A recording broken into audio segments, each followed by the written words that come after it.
Good morning, class. Our lesson for today is all about readings in Philippine history or General Education 6.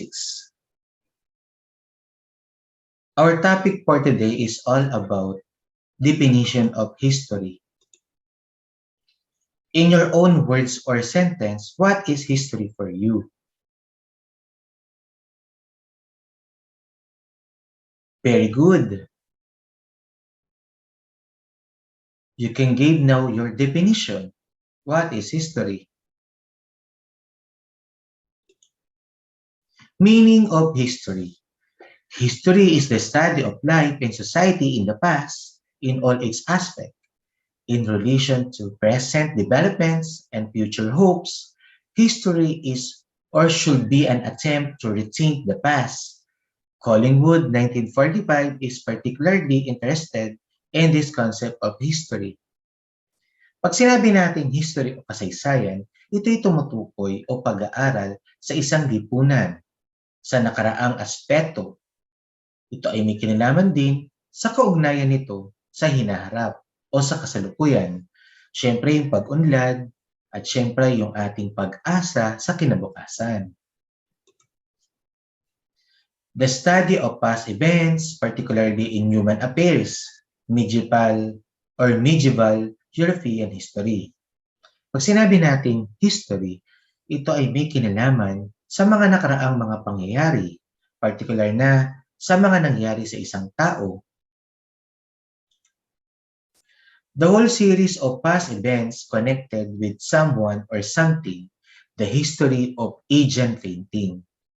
Ibig sabihin, pag sinabi natin history or kasaysayan, ito ay may koneksyon sa iba pa o sa ibang tao, maaari ito ay may kinalaman sa mga nakaraang mga pangyayari. At yung kasaysayan ng agent painting, yung tinatawag nating mga larawan ng mga agent. The branch of knowledge dealing with past events, a continuous, systematic narrative of past events as relating to a particular people, country, period, person, and etc., usually written as a chronological account, chronicle, a history of France, a medical history of the patient. Pag sinabi nating history o kasaysayan, ito ay isa sa mga branch ng kaalaman na kung saan ay may kinalaman sa mga nakaraang pangyayari. Ito ay may mga pagpapatuloy, ito ay isang sistematikong kasaysayan or sistematikong pagsasalaysay ng mga nakaraang pangyayari sa isang partikular na tao, sa isang partikular na bansa, sa isang tinakdang panahon, at iba pa. At syempre, pag sinabi nating history o kasaysayan, ito ay may pagkakasunod-sunod, may tamang pagkakasunod-sunod o yung tinatawag nating chronological account or order. History from Greek, utopia, historia, meaning inquiry, knowledge acquired by investigation is the study of the past. Yan, pag sinabi natin history o kasaysayan, ito ay may kinalaman sa inquiry. Ano ba ibig sabihin ng inquiry? Di ba pag inquiry, ikaw ay nagtatanong. Kapag inquiry, ikaw ay tumutuklas ng isang bagay, ng isang gawain, gusto mong madiscover ang isang gawain. Siyempre, ginagamitan natin ng ating kaalaman para sa pag-iimbestiga or investigasyon. At kapag sinabi natin history, study of the past sa mga nakaraang mga pangyayari or sa mga nakalipas na mga pangyayari. The first meaning of history is tale and story, and the second meaning is a chronological record of significant past events. The opening of tales for children, once upon a time, captures both the story and time nature of history. It happens that the word history comes from the Greek to know. Ibig sabihin, pag sinabi natin history o kasaysayan, ito ay nangangahulugang isang storya, isang pangyayari na kung saan ito ay batay sa pagkakasunod-sunod ng mga record o tala ng iba't ibang mga nakaraang pangyayari. Kalimitan pag sinabi nating the opening of tales for children, ang history or kasaysayan ay parang pagkukwento sa isang bata kung ano yung mga nangyari noon. Ayan, parang mga kwento ni Lola Basyang, Once Upon a Time. Definition of historical. The definition of historical is something that provides evidence to the facts of history or is based on people and events of the past. An example of historical is a document like the Declaration of Independence. Ayan. Ano nga bang definisyon ng historical? Kanina binigyan natin ng definisyon ang history or kasaysayan. Ngayon naman, ano ibig sabihin ng historical? Pag sinabi natin historical, ito ay nagbibigay ng ebidensya or ng mga factual na impormasyon sa kasaysayan. At syempre ito ay nakabatay sa mga tao, sa mga pangyayari, sa mga nakaraan.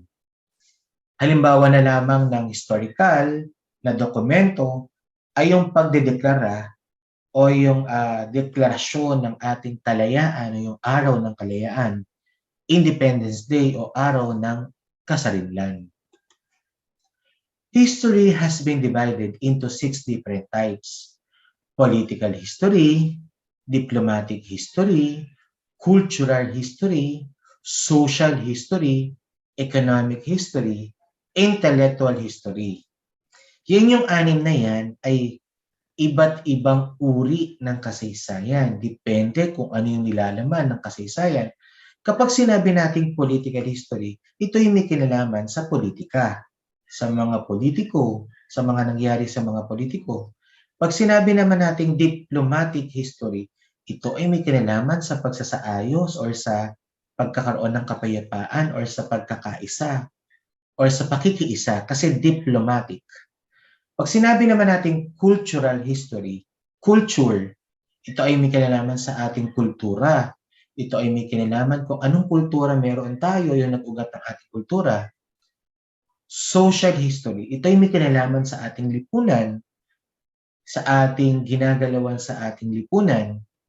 Pag sinabi naman nating economic history, ito ay may kinalaman sa ating ekonomiya, sa ating maaaring takbo ng ekonomiya. At pag sinabi nating intellectual history, ito ay batay sa ating intelektual na kaisipan, ito ay may kinalaman sa ating pag-iisip, intellectual history.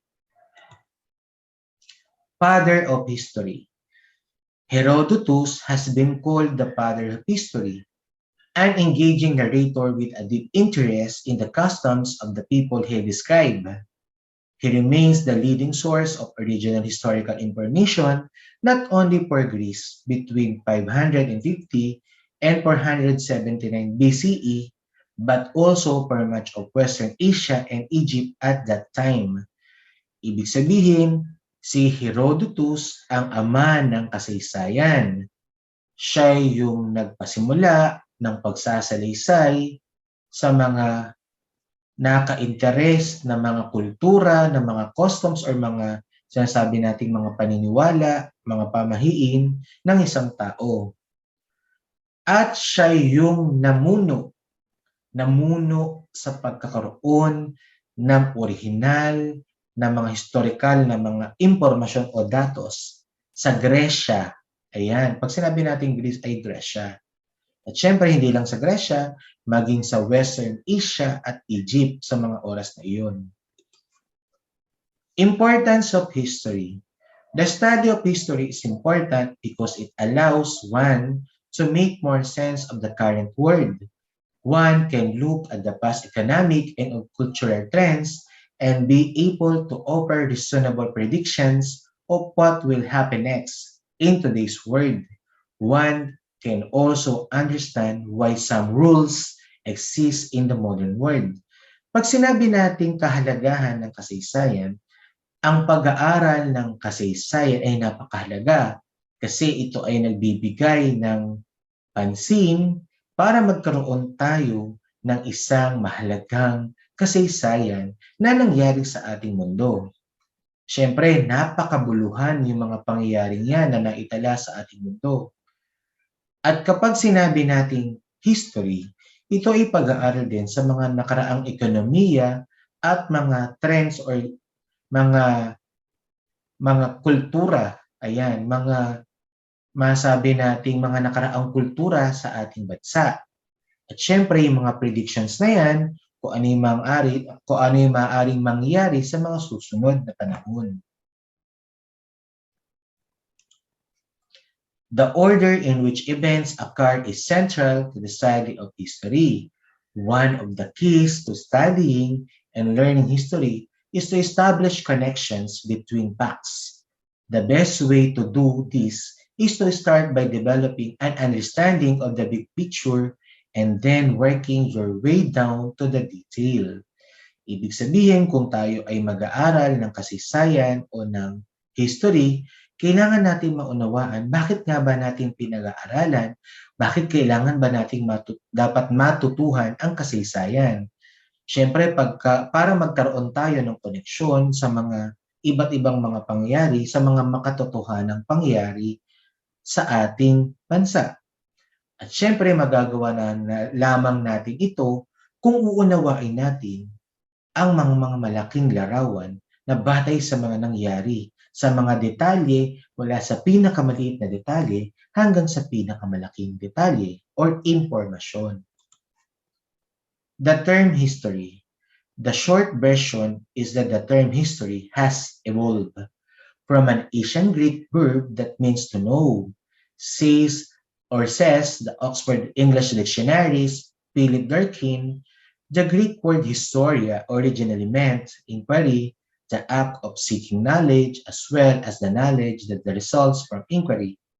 Pag sinabi nating history, terminolohiyang history, ito ay may kinalaman sa mga pag-aaral natin sa mga sinaunang panahon o mga tinatawag nating ancient Greek, sa mga Griego. Ayan, pag sinabi kasing history, ay nangangahulugang to know. Ano yung dapat malaman? Ano yung dapat alamin? At syempre, ito ay mula din sa Oxford English Dictionary mula kay Philip Durkheim. Sa ibang salita, pag sinabi nating history, ito ay tinatawag din nating historia. Ibig sabihin, tayo ay kailangan mag-inquire, magtanong-tanong, kailangan alamin batay sa kaalaman, kung ano nga ba yung resulta ng ating mga pagtatanong at pagtatala ng mga iba't ibang impormasyon o datos. How to write history. Recall the link between history and writing. In case you missed this, history is basically an educated guess about the past. Read with an eye towards writing. Dissect the question. Jot down what you know and what you think. Make an argument, organize, fill in the content, and revise. Ito yung mga dapat nating gawin or dapat nating sundin or dapat nating sundin sa pagsulat ng ating kasaysayan o history. Siyempre, recall the link between history and writing. Kailangan mong muling isipin yung mga nangyari sa kasaysayan at yung siyempre yung pagsulat. Siyempre yung mga nagsusulat ng kasaysayan o history ay yung mga may mataas na pinag-aralan o merong pinag-aralan sa mga nakaraan na tumututok, talagang siya yung nag-aaral sa mga nakaraang pangyayari. Read with an eye towards writing. Ibig sabihin, kapag nagsusulat tayo, kailangan din nating magbasa. Magbasa tayo ng ibang mga aklat para kung ano may isusulat natin tungkol sa kasaysayan ay nakabatay talaga sa mga nakaraang pangyayari.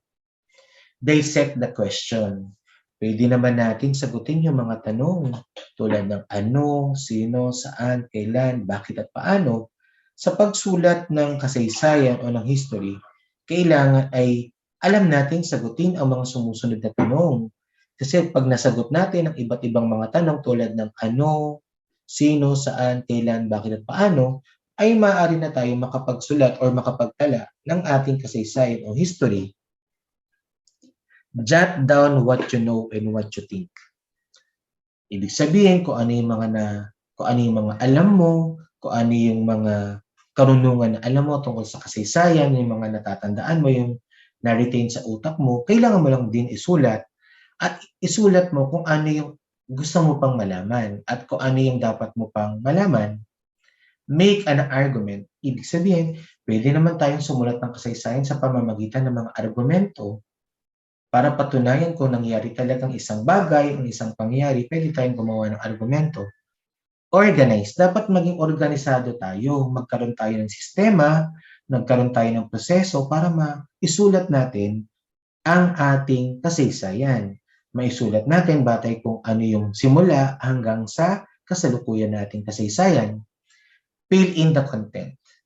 Batay sa nilalaman, isulat natin kung ano talaga yung mga nangyari. Kung ano talaga yung mga factual information na dapat nating maisulat or maitala or mailimbag sa mga aklat. Revise. Siyempre, hindi naman tayo eksperto, kailangan nating mag-revise. Lahat nga ng mga manunulat ay dumadaan sa panahon ng pagre-revisa.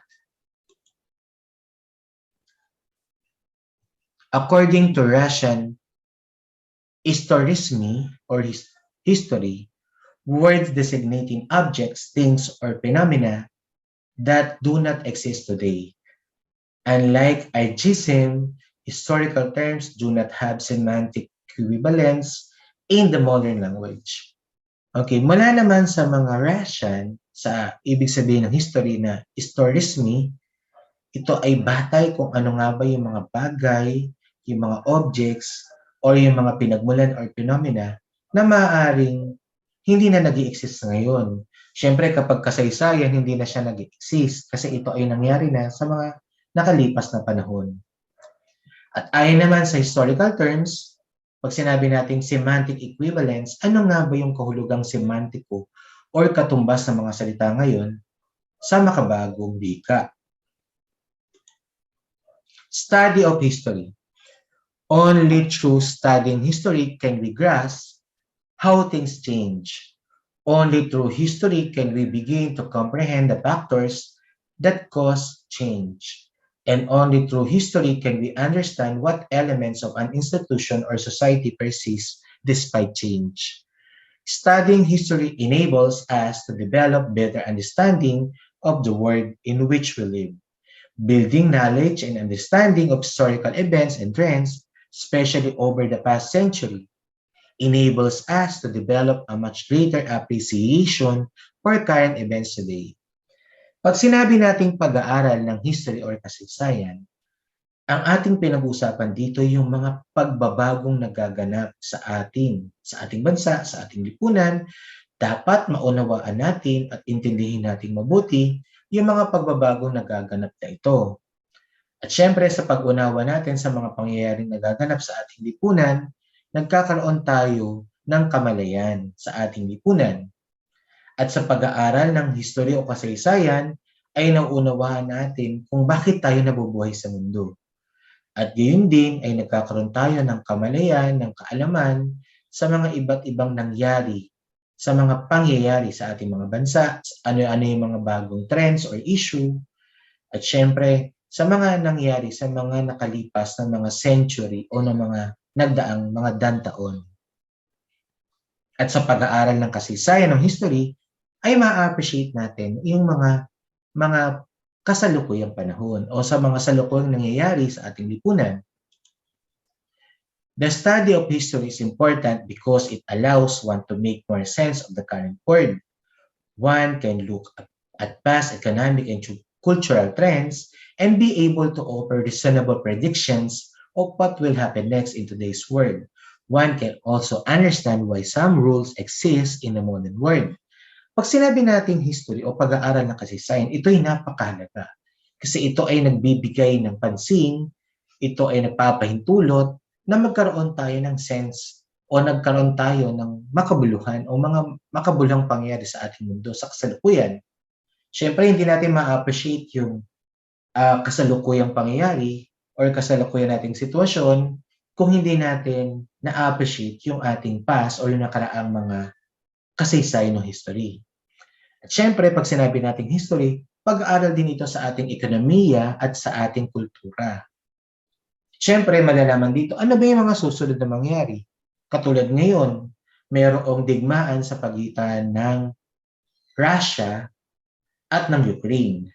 Kung mapapansin natin, kung pag-aaralan natin, ano ba yung ugat, ano ba yung pinaka-punot dulo, yung pinaka-ugat ng kanilang digmaan o sa kanilang mga sigalot. Types of historical sources. There are two main types of historical sources, primary sources and secondary sources. A primary source is something that originates from the past. It can be a chronicle, a piece of pottery, or even a piece of glacial ice that gives us climate data about the levels of atmospheric carbon 1,000 years ago. Okay, meron tayong dalawang anyo ng pag-aaral ng pinagkunan ng impormasyon sa history o kasaysayan, sa historical. Meron tayong primary o pangunahing sanggunian at meron tayong secondary sources or ikalawang sanggunian. Siyempre, yung primary source, ito ay nagmula mula sa nakaraan. At siyempre, maaaring pag-aralan natin, halimbawa dito yung mga chronicle tulad halimbawa ng mga banga, yung mga nahukay na banga or nahukay na iba't ibang kagamitan noong unang panahon, o kaya sa panahon ng halimbawa sa panahon ng yelo, nagkaroon ng tagyelo. Kaya nga yung mga ita, yung mga aita, yung mga Indones o yung mga Malay ay nakatawid at nakarating sa ating bansa ay dahil daw sa pagkakaroon ng tulay na yelo mula sa glacial ice period. Kaya nagkaroon tayo ng mga katutubong Ita, ng mga Aita, Indones at Malay. The most important historian. The most important historian is Ferdinand Braudel. For the huge scope of his books on the history of the Mediterranean, civilization and capitalism and the rest. His focus on social economic developments and on the lives of so-called ordinary people have been tremendously influential. Sino nga ba yung pinakamahalaga or napakahalagang historian o historiador? Ito ay si Ferdinand Braudel. Bakit nga ba siya yung pinakamahalaga at importanteng historian? Kasi sa kanyang libro ay nakapaloob dito yung sibilisasyon na nangyari sa Mediterranean at yung pagkakaroon ng kapitalismo sa mundo. At nag-focus din siya sa social, ibig sabihin ng social, lipunan at economic developments, yung ekonomiya ng pag-unlad o pag-unlad ng ekonomiya sa bansa.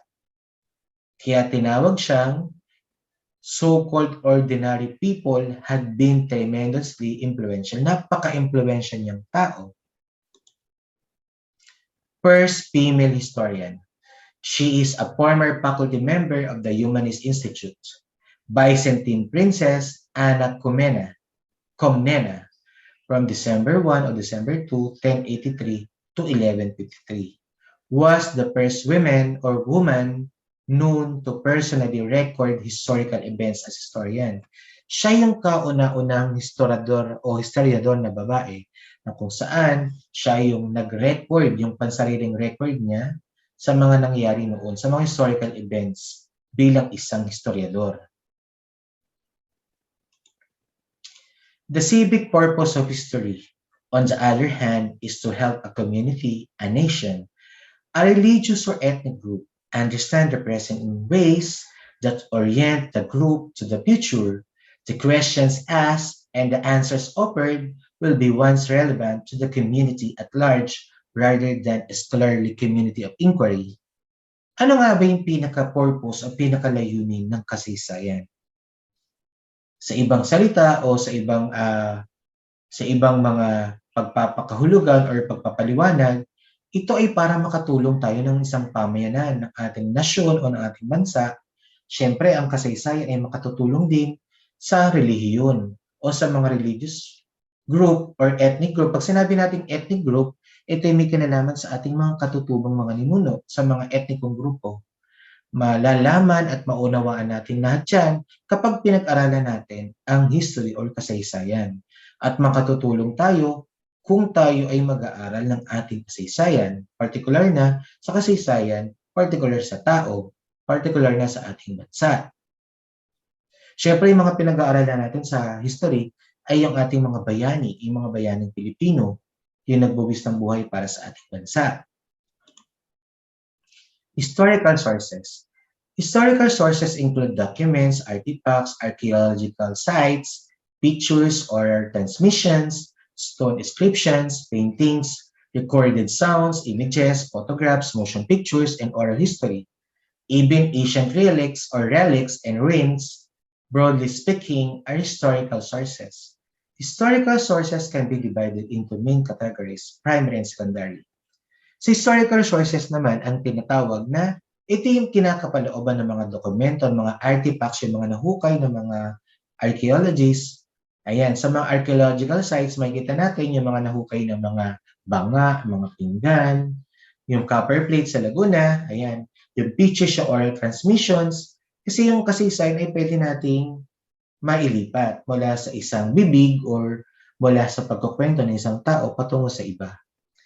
Ito rin yung tinatawag nating stone inscriptions, yung mga nakita nating mga sulat, mga nasa kuweba sa Tabon Cave, na sinasabi nating mga Pilipino noon ay marunong magsulat kasi meron silang mga nakitang mga patunay sa Tabon Cave sa may Palawan na meron na silang mga sistema ng pagsulat noon, yung tinatawag nating alibata or baybayin. At dahil nga sa historical sources, meron tayong dalawang uri. Meron tayong primary, yung pangunahin, yung secondary, yung ikalawa. Types of historical sources. Scholarly publications or journals. A scholarly publication contains articles written by experts in particular field. Popular sources, news and magazines, professional trade sources, books or book chapters, conference proceedings, government documents, theses, and dissertations. At dahil nga ito ay kasaysayan, ito ay batay sa nakalipas na pangyari o panahon, meron tayong mga iba't ibang uri nito na pwedeng pagkunan ng impormasyon. Nandiyan na ang journal, nandiyan na yung balita sa mga magazine, nandiyan na rin yung mga professional or trade sources, nandiyan yung mga aklat, nandiyan yung mga batay sa conference or mga pinagmitingan o mga seminar workshop, nandiyan yung mga dokumento sa gobyerno, at yung mga thesis para sa mga masteral at para sa dissertation naman ay para sa mga nag-doctoral or nakatapos ng PhD or EDD. At para naman sa inyong seatwork individual output, watch the video. Papanoorin niyo yung link na ito. Sa link na ito, papanoorin niyo ito. Ikalawa, make a reflection composed of 3 paragraphs. Each paragraph consists of 5 sentences. Number 3, create your own title for the reflection. And kailangan natin panoorin ng video para kayo ay makagawa ng ating individual na gawain or individual output. Okay, panoorin natin ang video.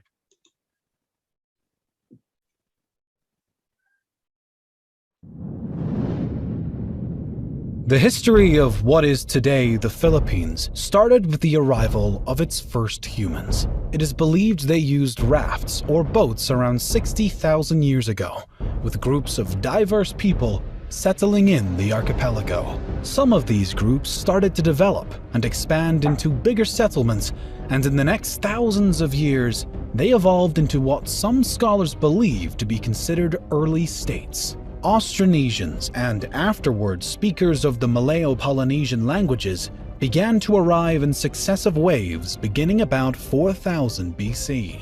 According to the existing evidence, a jade culture existed on these lands, starting with the Neolithic Era. By 1000 BC, it is believed that the inhabitants of the archipelago had developed into 4 distinct kinds of people: tribal groups, warrior societies, the petty plutocracy, and the harbor civilizations. Also important to note is the fact that the metallurgy reached the archipelago due to trade with India. Around 300 to 700 AD, the seafaring people of the islands began to trade with the Indianized kingdoms in the Malay archipelago and the nearby East Asian principalities, adopting influences from both Buddhism and Hinduism. Some cultures of present-day Vietnam showed evidence of an extensive trade network. Artifacts and goods were traded, such as glass, agate, or gold. There were also other items present in the region which were most likely imported, including ear ornaments that have been found in archaeological sites in the Philippines, Thailand, and Taiwan.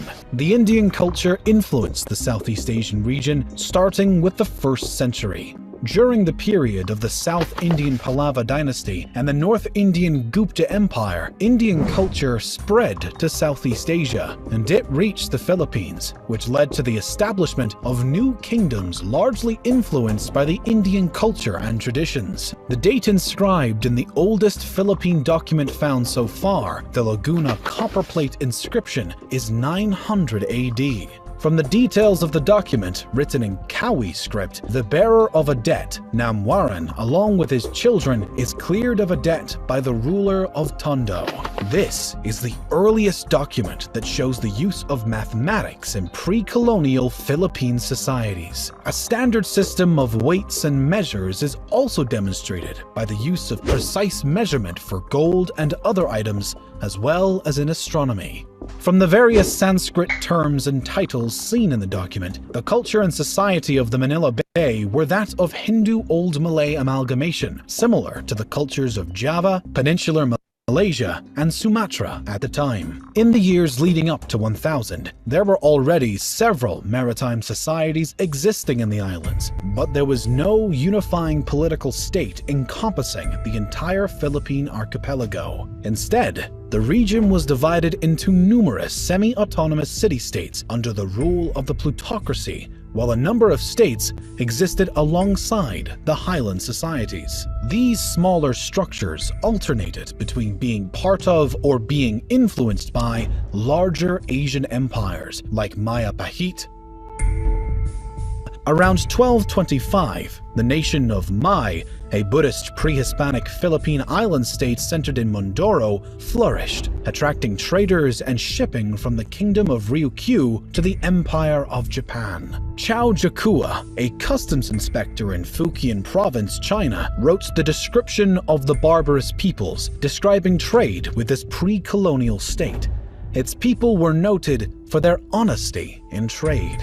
Much of what is now Indonesia was ruled by the Hindu Maya Pahit Empire. During the 1300s, this empire ruled over Luzon Island and the Sulu archipelago. As more and more influence was on these islands, skirmishes and battles also existed. Some local tribes were waging incessant guerrilla warfare against them. Eventually, the kingdoms of Luzon regained independence from Maya Pahit after the Battle of Manila 1365. Sulu also re-established independence, and in vengeance, assaulted the Maya Pahit province of Brunei before a fleet from the capital drove them out. The start of the Islamic era in Indonesia set the collapse of the Maya Pahites as its provinces eventually seceded and became independent sultanates.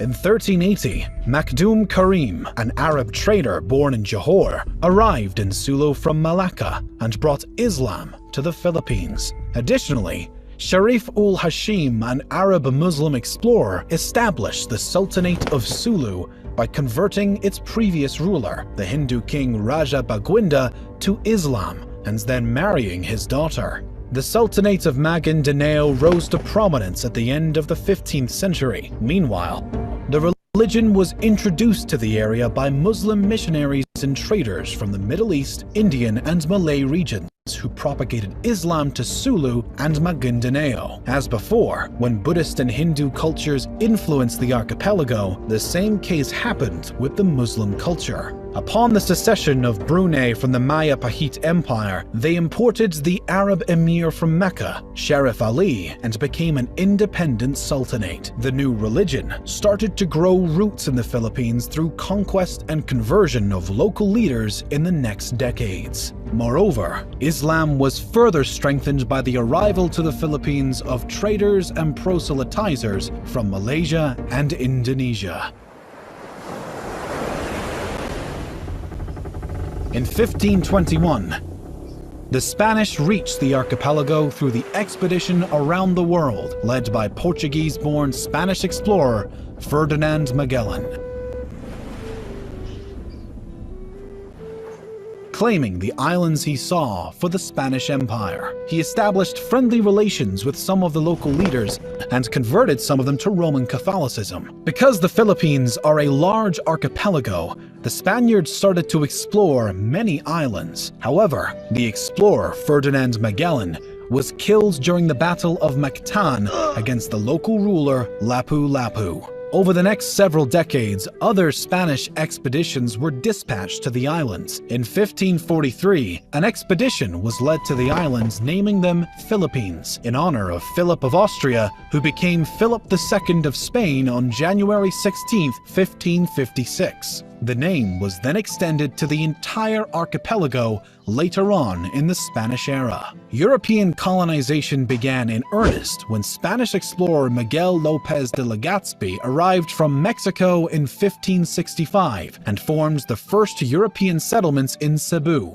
Through diplomatic and military annexation of some lands, incorporating local states including the Kingdom of Tondo, the Spaniards established Manila as the capital of the Spanish East Indies. In 1578, the Castillan War erupted between the Christian Spaniards and Muslim Bruneians over control of the Philippine archipelago. The Christian troops were so diverse due to generally being made up of people under the Spanish rule, including Native Americans, namely Aztecs, Mayans, and Incans, who were gathered and sent from Mexico and South America to be led by Spanish officers that had worked together with native Filipinos in military campaigns across Southeast Asia. The Muslim side was also very diverse though. They were supported by the Ottoman Empire, with their troops consisting of Malay warriors and expeditionary forces sent by the Ottomans, which included mainly Turks, Egyptians, Swahilis, Somalis, Indians, and others. The conflict ended with a status quo antebellum.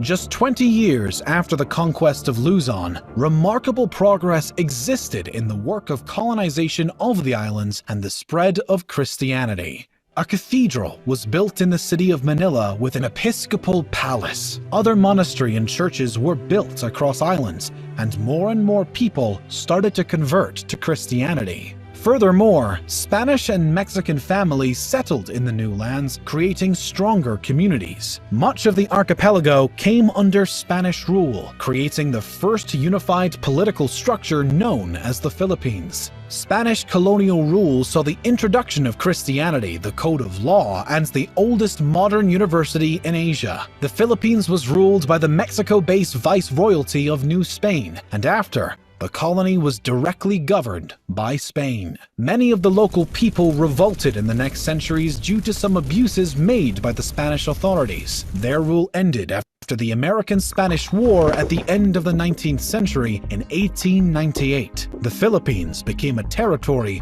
of the United States. The United States then established the insular government to rule the Philippines. In 1907, the elected assembly was set up with popular elections. The U.S. promised independence in the Jones Act to the country, and the Philippine Commonwealth was established in 1935 as a 10-year interim step period to full independence. But before gaining total freedom, in 1942, during World War II, the Philippines was occupied by Japanese forces. By 1945, the U.S. liberated the Philippines, and the Treaty of Manila in 1946 established an independent Philippine Republic. The period of their independence was marked by internal skirmishes and a smaller period of dictatorship, but also huge progress and development, with Manuel Roxas becoming the first president of the Independent Republic of the Philippines. The United States seceded its sovereignty over the Philippines on July 4, 1946, as scheduled. However, the Philippine economy remained highly dependent on United States markets. Roxas died suddenly of a heart attack in April 1948, and the Vice President Elpidio Quirino ruled the country until 1953. Some communist partisans existed in the islands, but were defeated in the 50s. Additionally, an important event happened in the middle of the 1960s. Ferdinand Marcos took power in 1965 and ruled until until 1986. This era included the final years of the Third Republic from 1965 to 1972 and the Philippines under martial law 1972 to 1981. His reign was marked by dictatorship and instability. In 1986, Ferdinand Marcos was removed from power and replaced by Maria Corazon Aquino. Up to the present day, 5 other presidents ruled the Philippines.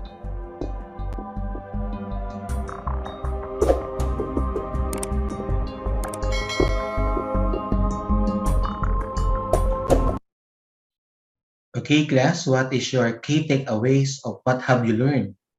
Number 1, what have you learned in today's lessons about history of the Philippines?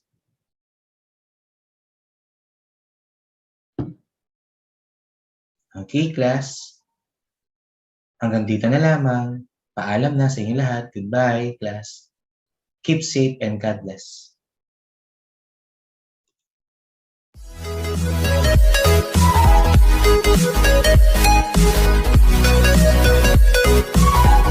Thank you.